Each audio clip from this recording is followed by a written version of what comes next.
experiencing that,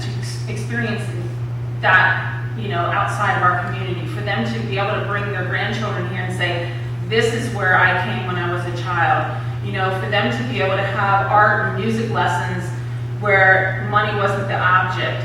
For them to be able to go and say, when I was a kid, I learned to play the violin here, even if they only came for one lesson.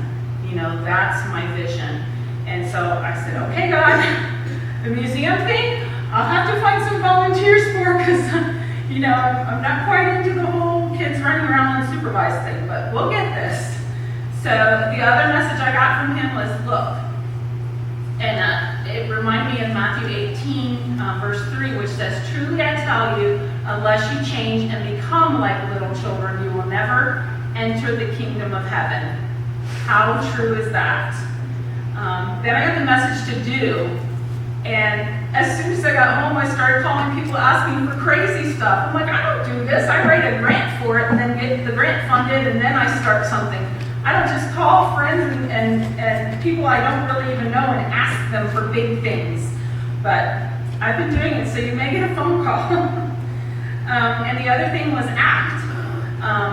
That God's opened the door for me, and this is the call for my life, I believe, and through the miracle of allowing me to live, that, and like I told Pastor Bruce, sorry, I used to be a Lutheran, but now I'm a Methodist, you're stuck with me. So fast forward to January 19th, and you can see I was walking the overpass, which is 2 miles round trip from my house over the overpass to 710 and back. And to date, I just wrote it down this morning, from January 16th to today, I've walked 41.57 miles. Yes. So,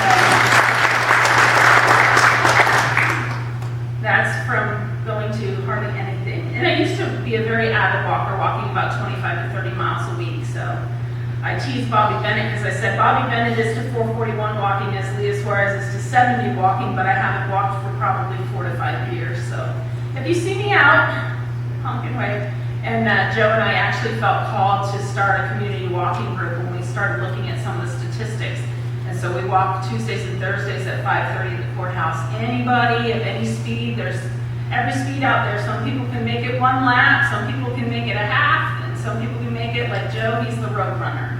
So we felt called to do that. Our overweight and obesity statistics in Okeechobee are 75% of us are overweight or obese. I was scared because that's all of us in my house. So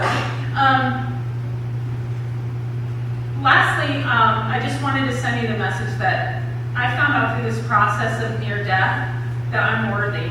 And I wanted to give you the message this morning that so are you. And that, we're children of God, and God's grace trumps any report card we could ever invent for ourselves. And that we're called as Christians to be bold.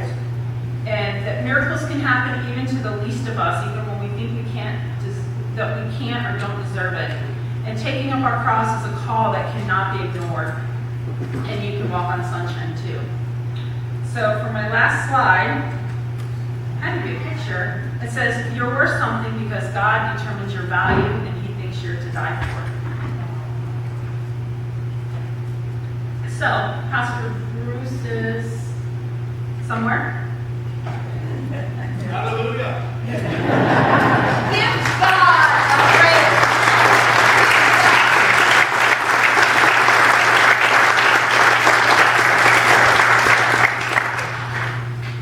Thank you, Leah. You've heard